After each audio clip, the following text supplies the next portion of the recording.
Welcome to Collective Clicks. This is podcast number 3 or something like that, so we're excited to be here. Today I have Noah Parks joining us. Noah is the digital marketing veteran of the team.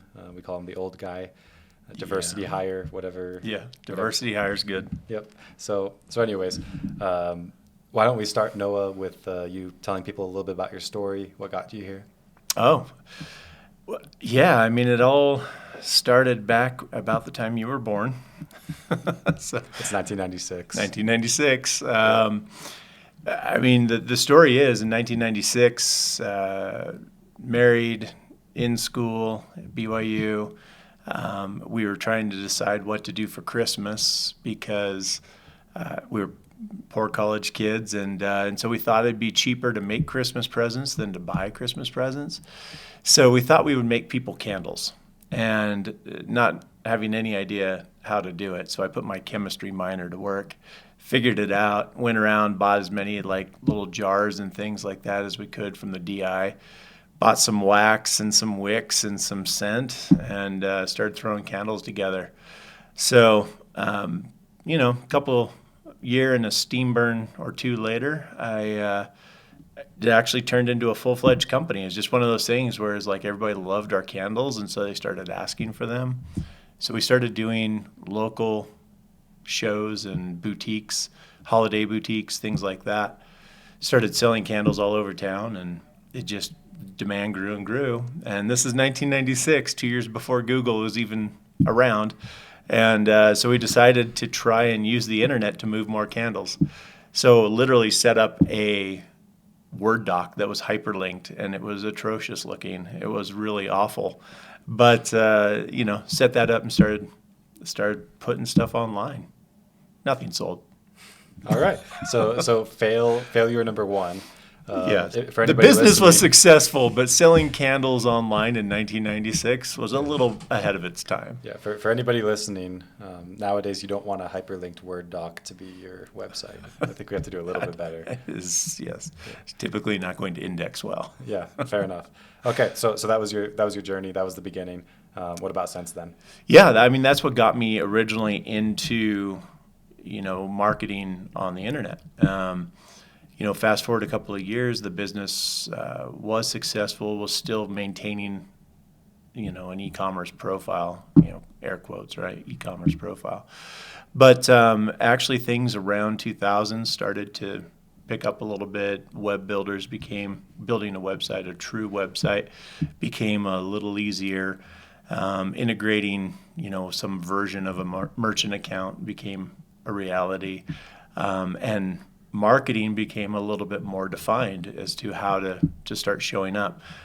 There was still a race to the top for the search engines, a lot of jockeying for position. You had search engines that are, Netscape and Yahoo and Dogpile and Ask Jeeves. I mean, all of these search engines that, are in the dustbins of internet lore. But, started picking up other brands and other products and started multiple e-commerce websites, and things started to gain traction, and that kind of took me into this digital marketing world. All right, very cool. Well, a spoiler for everybody, we're going to talk a little bit about SEO today. But before we get into that, I haven't asked you this question, so I actually don't know the answer. Okay. But try to keep it appropriate. Yeah. Well, if you find an inappropriate answer to this question, then I'm going to be extremely shockkt. Favorite marketing channel? Oh, that's a challenge. Well, okay. I found an inappropriate answer, but I won't give it. Honestly, favorite marketing channel has always been SEO. Because I feel like it is the long game, and the efforts that you put in will persist over time. You're starting to sway me to the PPC and Facebook ad side, though. Yes. Okay, interesting. So it is SEO. That matches our topic today, then. I know. We chose the right topic. Very fortunate. You did choose the right topic. Yeah, and for everybody's information, Noah didn't really have a choice to be into anything else, because when he started this, there was nothing else. SEO was SEO didn't exist. Right? Yeah, exactly. Before PPC was SEO. Yeah. Honestly, back in the day, people would market a website by putting a lot of white space at the bottom of the page And matching the background, they would put like Britney Spears, and they would put all these different terms and keyword stuff on the page, the same color as the background of the site, so that you couldn't see it unless you accidentally dragged and highlighted the bottom of the page, and you would see all this stuff that they were trying to rank on. But I don't know how. Britney Spears didn't help me sell any candles, that's for sure. Yeah, fair enough. That's not the right traffic quality. It's not. Yeah. So if we're another question, I'm kind of curious. I also don't know your answer to this one. Okay. Out of your whole experience, I know you've worked as a marketing director for many companies. You've worked with many different agencies. You've owned agencies. You've owned companies. All those kinds of things, right? What have you seen that Bateman Collective does that you think is good that you haven't seen any other company that you've interacted with do? Okay, yeah, it's a very fair question. And being as though I'm hitting my 1-year anniversary here, it was about a year ago right now that you and I started talking and were introduced by a mutual acquaintance. When we first met, what really stuck out to me and what really impressed me that you were doing differently is your leveraging of data and how you were utilizing data to really solve problems in an industry that has very little data, relatively speaking. That was huge to me. It was very impressive. And then also the way you were doing closed loop data reporting with the platforms. To me, that was just so logical, and yet no other agency, and some of these agencies are household names, aren't doing that. And so that was very impressive to me, and it was just a huge competitive differential advantage when it came to, picking up clients and marketing ourselves. Yeah, well, that's good. Now I know. Yeah. Well, let's dive into SEO. Sure. So I guess the first question would be why SEO? You mentioned before it's kind of the long game. You want to expand on that? Yeah. I've always felt that if you create great content and a great user experience, that, if you build it and build it right, that they will come, right? But there are certain things that you have to do. And obviously over the years, since 2000, in the last 22 years, it has changed drastically. And one of the big reasons why I went to the agency side of things is because I was sick of trying to do my own fulfillment and my own marketing because it just got so difficult. And so, at the end of the day, it really comes down to doing the right things with the end user in mind. And if you do those things, then Google will value that. They'll appreciate that. And so rather than trying to dupe a multi-billion-dollar company, you just do what's right, and you just do best practices and let them show that they value that by ranking you.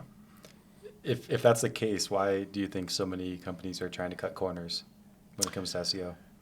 Because it's a long game and they're impatient. They want results yesterday. And so they just don't have the patience to wait and they make terrible farmers because they couldn't wait for their crop to sprout, and they couldn't wait for the harvest. Yeah, they'd be picking it too early and it wouldn't work. So, but that's really what it's all about. It's about planting those seeds, doing the right things, and then giving Google time to index and evaluate and rank you. Mm-hmm. Yeah, one thing that I consider very unique about SEO is it's an actual asset. Like all these other channels, if you stop spending money on pay-per-click advertising tomorrow, you're done with leads tomorrow. You're not going to get any more. Right. You can do the same for any Facebook advertising you do, or YouTube, or TikTok, or whatever the case is. But with SEO, if you turn off the faucet, you don't necessarily turn off the faucet. Right. Now you kind of do. We could talk about the implications of long-term. Yeah. But I guess the point is there's a real asset there that you generate. The way that I look at that is because I do get that question quite a bit. People will ask, well, once I've arrived, once I'm ranking at the top. I finished SEO. Yeah, I finished. That's a thing. It's like those old commercials where they're like, well, I finished the internet. But once they've arrived, can they just put it in maintenance mode? And that always it's a curious way of thinking to me, but I get what they're saying, right? Once that they've ranked, can they just kind of do the bare minimum to maintain those rankings? So SEO is kind of like if you're driving down the interstate and you've got the cruise control on and you're passing by all of your competitors, if you will, and then you cancel the cruise control, you're not going to just stop like you do with PPC or paid advertising where you just disappear. You're going to maintain those rankings, but ultimately over time, you're going to be passed up and other people will outrank you. And so you just kind of gradually drift back. So the thing with SEO, though, is it really is never done, because when you look at all the long tail keyword phrases that you could be ranking for, and then bringing that targeting in and getting more and more toward the center of the bullseye, I mean, that's something that you should be investing in consistently. Mm-hmm. Yeah, I always laugh when I hear that concept of like, can I arrive Yeah. in SEO and then be done? Because you know where I've never ever heard that from? Someone who actually has already succeeded with SEO. Right. You always Yeah. hear that from people who are thinking, I want to In the invest beginning, in SEO. yes. Yeah, in the beginning. But then all of our clients, when they're at that point, they're thinking, how do I double down on this? Yeah. Because you look at that channel getting you a 20x return, you don't think, how can I save $3,000 this year? Right. You think, how can I make sure I don't lose that $500,000 in revenue? Exactly. that channel brings me? Yeah, it's and you know, I think it goes to that scarcity mindset and the abundance mindset, and in our industry, look, it's a bunch of go-getters that are just super aggressive. And if they were ultra patient people that just, you know, waited for things to happen, they wouldn't be in this business. So that's a testament to them. But that's why PPC is kind of that good initial fit. And then trying to encourage them to get their SEO up and going and start, you know, working on building that presence. It's a tougher sell, but you know, when they see the fruits of those labors and, you know, the crops start to produce, then they want to plant more. Yeah. Well, and I think this is kind of true across all industries. I think that getting leadership of a company on board with SEO is like one of those like stereotypical things. It's like one of those things that people make marketing memes out of, because Right. it's always like Right. like most CEOs think about SEO the same way. Yeah, And it's it's true. I know it's kind of funny how it works. Yeah, well, in this industry is even more difficult, right? Because we have such low keyword search volume that it's hard to demonstrate the upside of ranking, right? I mean, because in other industries, when we've got 10,000 searches per month, you know, and if we rank it, you know, in the top 3 positions where about 60 to 70% of the clicks happen, you know, we can expect this. You can make some reasonable projections. You know, here we're talking about search volume, if it even registers, you know, at 10 or above, you know, we're talking about dozens of searches per month, maybe 3-4 dozen searches per month. Especially when you're looking at like the true reach that most companies have on SEO, you know, Right. with you know, certain number of miles in each direction. But what's crazy is the value of those things. You know, Yes. these other industries you're talking about, maybe there's 10,000 people, they come to your site, they're worth pennies. It's a $5 margin. I mean, Yeah. what is a real SEO piece of traffic worth? You know, you have maybe a 10% chance of conversion, and then you have a 10% chance that becomes a deal, and then that deal is probably worth $20,000. Yeah, in this industry, yes. Yeah. So what is that really worth? It's actually, a click could be worth a ton of money, you know, even if there's not a ton of it. Mm-hmm. So yeah, I agree with you. It's so hard to get a hold of the data, because SEO, you can be negative, like have a negative return, and then in one day it goes to a 10x return because you just got a deal, and it's crazy how much it swings. And then you factor that in with where the clicks happen on the page, right? So you've got a traditional search result will give you 3 ads at the top, 3 pay-per-click ads at the top. Then you've got the map pack, you know, for a local search like our industry. And then Which you've got is SEO. which is accomplished through SEO, exactly. Mm-hmm. And then you've got the organic results down below that.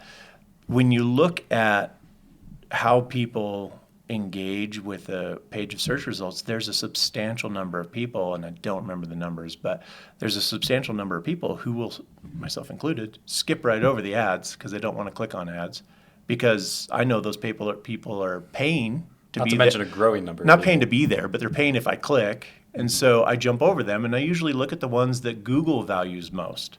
And those are the ones that are at the top of the organic results. So oftentimes in talking to clients, it's trying to communicate, well, what if you had a position in the ads, and then you had a position on the map, and then you had a position in the organics? what does that do for your branding? What does it do for, not only recognition, but also your authority with the person who's doing the search? So it really is important to be everywhere you can be. Yeah, I agree 100%. But I think the issue that sometimes business owners have with SEO is because it works in a different way than other marketing channels. I guess I think of like a normal marketing channel, like a vending machine, put $1 in, get a certain number of dollars out. The only thing that matters is your ROI and your cash conversion cycle, because that's how your business runs. Versus SEO, it's more of like building that long-term asset. But what happens sometimes is people look at it and think of it like it's a buy and hold. Like, I invest 50 grand, that's my down payment on this rental I just bought, and now it cash flows for me every month. But then I look at it at the end of the year and I say, well, 50 grand went out and I only got 10 grand of cash flow from that property.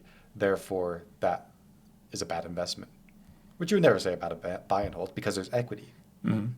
SEO has equity, which is something that people don't really equity realize. That appreciates, right? Because as search volume increases and your position increases, you're going to be capturing more traffic, more business year over year. So, and as in REI, as we start, as our motivated sellers and our demographic that we're going after gets a little younger, that's only going to increase even more, because they're going to be a little bit more tech savvy. They're going to turn to the internet first. And look at you. You're a motivated seller age, and you've been doing SEO for 25 years. What does that say? I'm not sure what to make of that. Yeah, exactly. But then again, also too, I think as you do get a younger demographic, those people are more likely to skip over some of the PPC results and go down to the organics. And so again, can't stress enough being in both places. Yeah, absolutely. I agree. I think something a lot of people understand about SEO, but that we should touch on, is how important consistency is. On that topic of getting all of leadership on board with SEO and how that works, and thinking of it like a buy and hold and not like a vending machine, and all those different pieces of how it works. I can tell you, I don't know what your experience is. I can tell you, I know of a lot of companies that would have a lot better rankings if they could just be consistent with it. Right. They invest in SEO for 6 months and then they're like, it didn't work, and then they cut it. And then, someone talks to them and another agency, and they think, well, this guy's got it figured out, and they invest in that for 6 months, and then they move on to the next thing, and there's those gaps. How important have you seen those gaps be in terms of rankings? As you were talking about that, I thought about a lot of people they'll engage in SEO activities, right? So activities that are meant to improve rankings and gain indexing and things like that. And they'll do it in spurts. So they may blog 4 times this month, and then they go 6 months without doing it again. And then they'll blog a few more times. And so that sporadic engagement, if you will, in SEO producing activities, is far less effective than, like you were saying, consistency. You'd be much better off doing 2 blog posts a month consistently with a plan, understanding which keywords you're trying to get picked up or improve rankings for in that article, having good internal linking over to other resources within the website. You'd be more effective by doing consistent activities than you will just in lumps, if you will. Yeah, it's I've seen that personally. Like, sometimes we have to talk to people that come to us and they once had good rankings, and then they thought, well, now I'm going to take my foot off the gas, right? So they're going slow. But what happens is that negative momentum really catches up to you. Well, and there's also a freshness factor, right? When Google's looking at your site and they're recrawling your website and they don't see any new content for 8 months, they've got to wonder if this person's even still in business, right? Because you're not doing anything. Remember, when we talk about putting the consumer first and trying to provide value to them and a good user experience, stale content for the last 6 months is not a good user experience. Yeah, if I were Google and I were deciding which company do I think is most relevant, or which one do I trust most to make people not think that my search engine's horrible and that they won't ever get what they want looking in it, I would choose the company that has fresh stuff. Yeah. And Fresh I content. think a lot of people fail to realize that Google, I don't think they realize that Google's not a business, but they fail to realize that Google's business is keeping the searcher happy, right? Providing good results. I mean, I remember back to the days when search engines sucked, and you would do a search and you go through 3-4 pages trying to find something that was relevant. Now, if you don't get a relevant search result in the first couple of results, you'll refine your search before you'll go to the bottom of the first page or go to the second page. So again, keeping in mind that Google's aim is to provide the best user experience because that's how they can keep people coming back. Mm-hmm. Yeah. So consistency is important. Other people that you talk to, some context for everybody. Noah spends almost all day, every day, talking to investors. Yes, I do. Auditing their websites for SEO purposes, all this kind of stuff. So you've I don't even know how many websites you've looked at in this industry that are ranking versus not ranking. Mm-hmm. What other stuff or what things are people doing wrong? I think one of the biggest mistakes that I see in REI as far as SEO is that people have a very narrow view of what a motivated seller is searching. We know from our data internally that there are thousands of search terms that people could use in our industry, whereas most people are only going after 10 or 12. Every variation of sell my house fast for cash, or those types of phrases. Well, you can name off the top of your head. Yeah, exactly. Yeah. I mean, all of those, and that's just a very narrow view. There are a lot of search terms that will drive motivated sellers to the website that will likely convert better than those, but it's a matter of incorporating them into the content of the website. And when we think about how Google indexes, they don't index on one phrase. They index on what we would call a keyword cluster, right? So you have kind of a central phrase, and then you have variations around that. And having a cluster or two per page of content or per blog post that you want to rank for is important. And oftentimes it's just too narrowly focused. And everyone's, it's like crabs in a bucket. Everyone's trying to climb over each other to get to the top of the same 10 phrases, when the people who expand that net are likely to catch far more motivated sellers. Yeah, what you're talking about, I'm going to put the nerd term on it. Long tail keywords. Correct. Is what it means. And a lot of people think long tail means just lots of words. It's not exactly true. It could be short phrases that just are part of the tail if you were to graph things. Imagine you put all these terms on a graph in order of how much volume they have, and you kind of graph that graph, you're going to have sort of this exponential decline in this graph. I actually tried to visualize this once with our clients' data because I wanted to see how many different search terms are there and how much volume do they get. And it's crazy because I expected to see like this graph that starts out really high and then it goes down low and then you can see the tail. The only way that you could even see the high part, like visually, would be if the tail took like 63 slides in the PowerPoint that I was looking at. Like the tail is that long. Like I don't think people realize like 80% of our leads come from things that people only searched in Google one time. Yeah. It popped up one time, they searched it, there's 500 million searches in Google every single day that have never been searched in the history of Google. Right. Think of how impressive that is. Google's been around. Well, and for our industry, and what you're saying, if we're to take that top 1% of searches, which is what most people are going after, they don't realize that they're missing out on 99%. And when you aggregate all of the search volume across that, I don't know the numbers. 80%. But, it's massive compared to, the amount of search volume that they're actually actively trying to rank for. Yeah. Well, it's easy to say like that search only gets searched like one time a month. Why does it matter? And then you realize that 80% of traffic can come from searches that only are searched one time a month. There's just so many of them. Right. So, and it's crazy. yeah, and so it's identifying commonalities among those search terms and trusting that Google will figure it out. I mean, again, multi-billion-dollar company, and people try to outsmart it every day, rather than just working within its guidelines and parameters. So, yeah.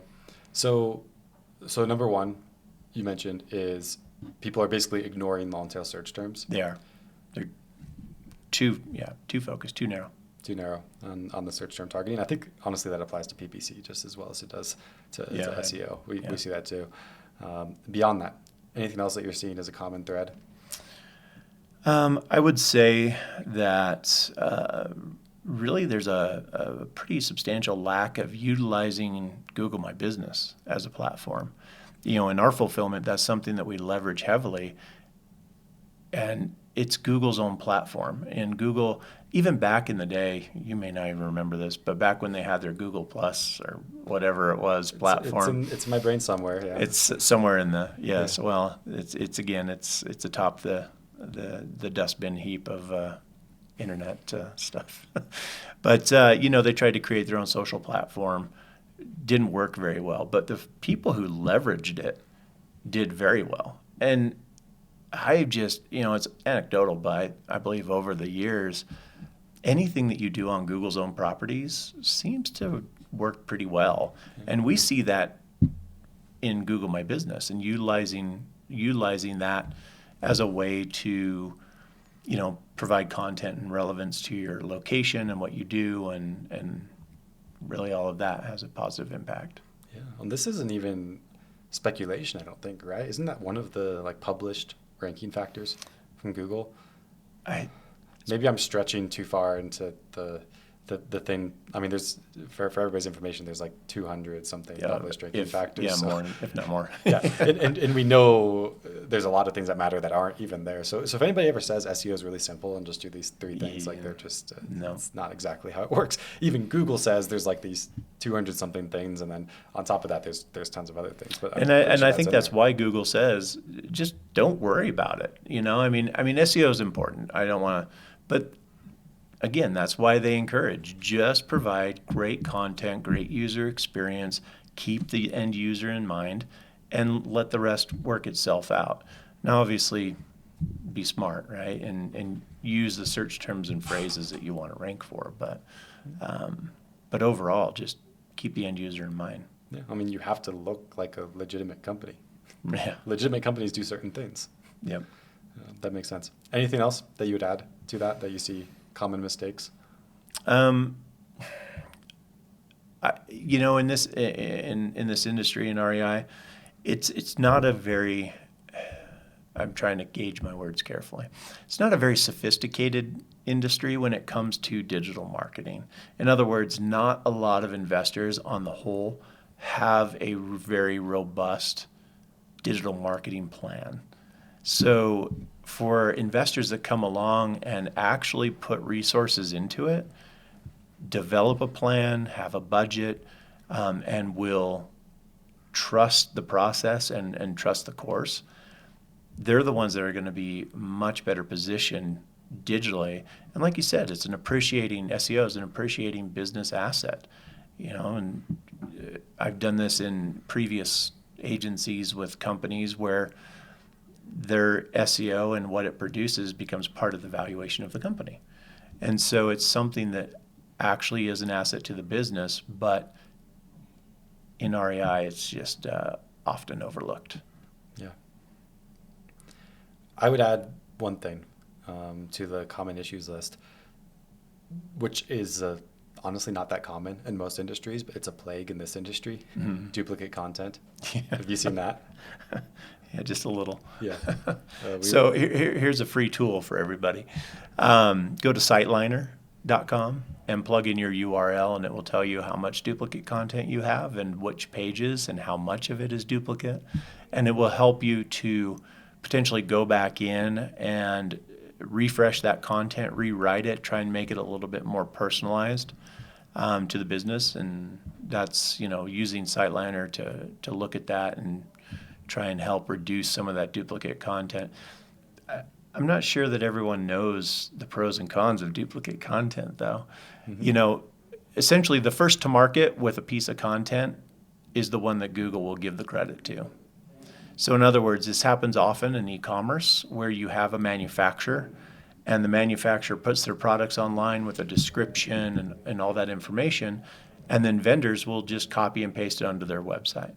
So that's duplicate content, and it's the vendor that gets the credit for the original content. And so when it comes to SEO, the more we can personalize any of that content that is duplicate or that Google sees as duplicate, then the better.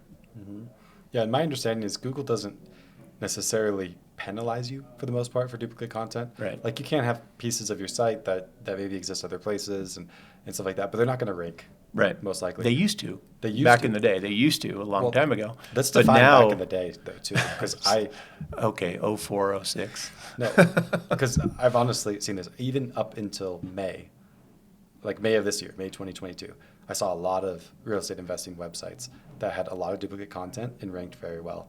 There was a core algorithm update with Google in May, and one of the biggest, a lot of companies, and not every algorithm update, everybody acts like it's like the end of the world and everybody's rankings are worse. But then you realize if it's really a competitive landscape, then if someone's rankings are worse, someone else's rankings have to be better. Right. So, Right. So it's a fixed sum game. But anyways, basically what we noticed through analyzing a whole bunch of different websites, which ones did better with that update, it's duplicate content is one of the biggest things that's making the difference. So even this year, a lot of real estate investors are ranking surprisingly well with duplicate content. But as of May, a lot of those websites just aren't doing so well anymore. Yeah. Well, and again, the penalty was that you don't get credit for it, right? So that in and of itself acts as a penalty. Yeah, no, absolutely. I 100% agree. All right. So the last thing I wanted to discuss here, because I'm kind of curious to hear your opinion, because I know you've hired a lot of SEO agencies in the past, and you've worked with them and all that kind of stuff. One of the things that I think is just hardest for people is to choose an SEO agency. Yeah. How would you do it? Yeah, that is kind of oftentimes when you talk to somebody about SEO and working with an agency, they've had a bad experience or four. People don't like SEO agencies. They don't. Yeah. They don't, because it is very nebulous. It's hard to understand for the layperson, and in the absence of any kind of attribution of results, they don't see the value, right? So I think that's the hardest part, is understanding the value, which is why it's hard to allocate budget in most companies for SEO, because the C-suite doesn't see the value. They don't get it. They don't understand. And so they have to be educated. I've seen it over and over again. You have you get everybody on a call and they all say yeah, long-term strategy, let's do it. And then when they're reviewing the marketing metrics the next month, they're like, why is our cost per lead higher? Well, it's because this particular investment hasn't generated any leads. And they're like, why are we doing that? Right. And it gets cut out, right? Yeah. It's just I don't blame anybody. Right. I have the same temptation in my business too. Yeah. And quite frankly, there are a lot of so-called SEO agencies that just don't know what they're doing, or they think they do, but what the SEO activities don't generate the types of, we talk a lot about leading and lagging metrics and things like that. They just don't generate the leading metrics, so they never get to the lagging metrics. And so it is something that is difficult oftentimes, which then tends to cause business owners to want to bring it in-house. And to properly bring SEO in-house is, if you have a staff of less than 4 to 5 people trying to properly do your search engine optimization, it's just not going to happen. And so when you look at the wages that you would pay to bring it in-house versus the budget that you would need for a good agency, the agency is going to win every time on value. It's just selecting the right agency. So what goes into that? I think a proven track record, I think, testimonials and referrals and actually talking to people who are doing it. That's something that I try to provide people anytime they ask for it, because it does help people make a decision that is, scary, if you will. And oftentimes talking to potential clients, maybe this is a little bit of a pat on the back for myself, but they know that I know what I'm talking about. They know that I've been doing this. They know that I know my stuff. versus the other people that they talk to, and we put together a solid strategy. At the end of the day, I feel like hiring an agency provides far more value than trying to hire an individual or multiple individuals, as far as, having to manage, having to pay, having all of those things that come along with growing your internal team. Having a good, reputable agency is going to provide just far more value. Yeah. And I've thought about, the reason I asked you this question about how to know what agency to choose is because I honestly just don't know the answer to that question. I think it's a really, really hard thing to do. I wrote down here a few ways that I've seen people make the decision, how it's just been rough. Like one thing that seems really safe is to choose an agency based on past results, like people who've had success. But then you find out that all this stuff they did was black hat the whole time, and the results aren't actually lasting. And that's the thing is SEO, even results, like a lot of people say results speak for themselves. That's not true in SEO, because if you really want the results to speak for themselves, you have to look 10 years down the road and see, does your website still rank? Right. Or are you using the kind of strategies that bump you to the top of Google and then get you blacklisted the next month? Exactly. So even based on results is really rough. Some people try out an agency.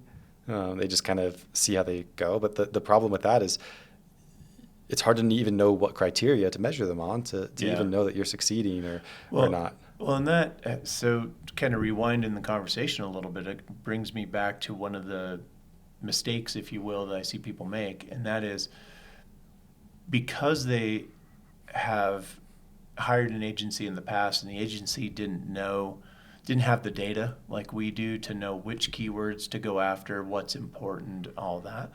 They end up spending thousands of dollars ranking for search terms and phrases that aren't going to bring them the results that they're looking for. And in the shift of moving agencies, you kind of have to take a couple of steps back, because now we have to start creating content and backlinking and doing all the activities to get indexed for the right keywords, which is the leading metric, and then how we progress up the rankings, which are the part of the lagging metrics, and then leads obviously and all that. And so that again is one of those things. You invest in SEO and maybe you're getting traffic, maybe you have rankings, and the report you get on a monthly basis all looks great, but at the end of the day, you're going after the wrong things. Yeah, that leads me to something almost a little bit counterintuitive. So you don't want to work with an SEO agency that doesn't do PPC also, which you would think you'd want a specialist, but the problem is that data that you're talking about knowing which keywords are right, it's impossible to do it with SEO data only. Right. Because in SEO... They don't give it to you. yeah, they don't give it to you. Back in the day, in the day they did. But now all you know is this many people came from organic search, and you'll have 1,000 clicks, and it'll say for 2 of them what they actually searched in Google. It's a horrible data gap. Yeah. And then PPC, we have much better coverage of that. So actually all of our SEO keyword strategy is informed by PPC data. Right. Interestingly enough, because you can't do it otherwise. And you can make that, it's a pretty safe, logical assumption to assume that if data looks like this on the PPC side, that the data is going to look like that on the SEO side, because the person doing the search is the same person, right? Yeah. Or it's at least directionally accurate, or at least the best data that you can get. Right. Yeah. So the first two that I mentioned here are based on past results, trying out an agency. The last one here is reporting and stuff like that, which is so funny because I like when I started this company, I vowed we would never be this company. I'm sure you've worked with companies before where if you look at how much work they put into things on SEO, like 75% of it is reporting and 25% is the actual work. Right. They literally spend most of the dollars you pay them, they spend on developing the reports. Yeah, on basically showing you, proving that they're actually doing something. Right. It's hilarious because SEO is a place where it's so easy to look like you do so much. I had a client that was saying the other day, well, this is kind of expensive. We want to work with, my VA said they can do this SEO, so we're just going to do that. And they're like, oh, they'll give me way more backlinks and stuff. So he sends me the report, and I look at this report, and I'm like, wow, this looks like 1,000 hours a week worth of information. And then you start digging into like the backlinks they're generating and all that stuff. Right. I eventually found on Fiverr 7,500 of those backlinks for $30. Yeah. Oh yeah. You can get a lot of backlinks on eBay for cheap. Yeah, and the thing is, it looked so good. Yeah. From a reporting standpoint, but Yeah. it wasn't good. And that's backlinking is probably one of the more difficult SEO activities, and it's also one of the least understood. But as a general rule, I see It's controversial. Careful what you say about backlinking. Maybe we'll just You let it make go. people angry. No, go ahead. I was just making a joke. It's understanding how does how does domain authority flow, right? It flows from the bottom up. So oftentimes people are building backlinks to the homepage using their URL as the clickable text, the anchor text. So essentially what you're doing is you're getting authority over to your homepage for your URL. Okay, that's fine to an extent, but the better strategy is building backlinks to actual end user content that is anchored by text that includes keywords and phrases. Yeah, And when you do a little that, bit. a little bit. Yeah. But when you do that, though, you're driving that authority to the subpages, which will ultimately increase the overall domain authority. And so people just kind of have a backwards view of that. And so I see a lot when it comes to backlinking and a lot of the audits that I do, it's, high spam scores, it's terrible anchor text, I know. and sometimes you can't control people backlinking to you. But in what you do have control over, making sure it's done right is important. Yeah, that's the really weird thing about SEO, and so I was trying to explain to this client I was talking to is like some things actually can have negative value. Right. Like I understand this is cheaper than what we're doing, but it's actually worth less than $0. Yeah. So there's no way there's any circumstance where Yeah. this works. I'm sick of disavowing Yeah. backlinks. It's like a pet peeve. Someone's been Yeah. working on SEO for a year, and I look at it, I'm like, it was just a complete waste of time and resources. Right. And now we got to go find 1,000 links and try to disavow them because And it's clean it all up. it's not actually helping, and it actually can be hurting Right. in many circumstances. So, anyways, that's my summary. That's what I'm trying to prove with this. I looked through all these different ways that I know people choose agencies, and I'm like, well, none of them actually work. So how do you actually choose an agency? Yeah. And it's just hard. I guess the only thing I can think about is trust. You've got to work with people that you can trust to have your best interest in mind, and you have to trust that they are good people. They really have your best interest in mind, and you have to trust that they're competent. Right. Because there's a lot of people who are good people but not competent, and there's people who Yeah. are really competent but not good people. Yeah. And you kind of need both to Yeah, have a exactly. successful SEO strategy. Now, how you gain that trust, I don't know if people have a good instinct or what, but it's I think it does come down to that. I think a lot of it is, word of mouth in your gut when it comes to choosing an agency and an SEO partner. I think reputation is huge. Is one of the things that impressed me most when we started working together was the reputation the Bateman Collective had was just stellar, right? And I talk to people every single day where our reputation precedes us, and I've again worked with some household names where the content being put out was being consumed so frequently that they were a household name, but the reputation for the fulfillment side of it was not on that same level. So, we do a very poor job of self-promotion, but we do a very good job on fulfillment. Yeah. So we're kind of the opposite of most agencies out there.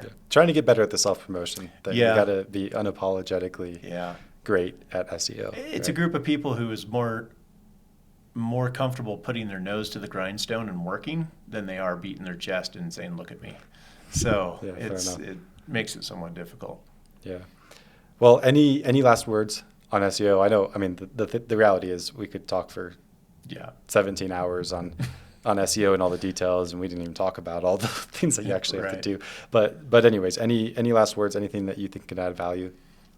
I honestly, don't put it off. In real estate investing, it's the highest return channel, but it takes time.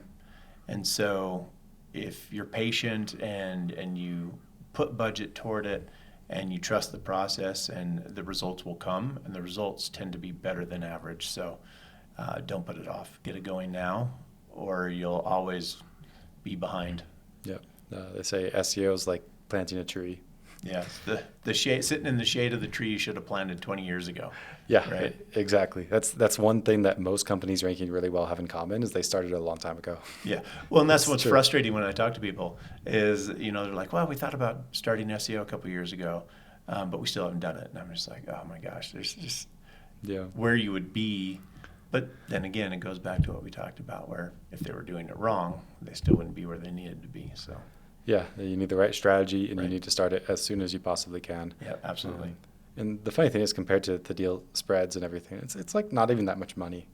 Right. It's just the concept of putting that money in that long-term bucket. That's Yep. hard. I'd invest in SEO before buying a rental any day. If you buy a rental, you put that money out, and you're going to wait some time for it to come back in. But you're going to get returns in maybe the double digits, like low double digits if you're lucky. Versus SEO, it's like that's mailbox leads. Mailbox leads are a lot more valuable than. Can you say mailbox leads? Is that a thing that's appropriate? Mailbox money for Yeah. rental, mailbox Yeah. leads for SEO. I was with you. Okay, you're with me. I'm making sense. But anyways, my point being, I completely agree with you. Starting early. So that's it for today. Thank you everybody for joining us, and we'll see you on the next one.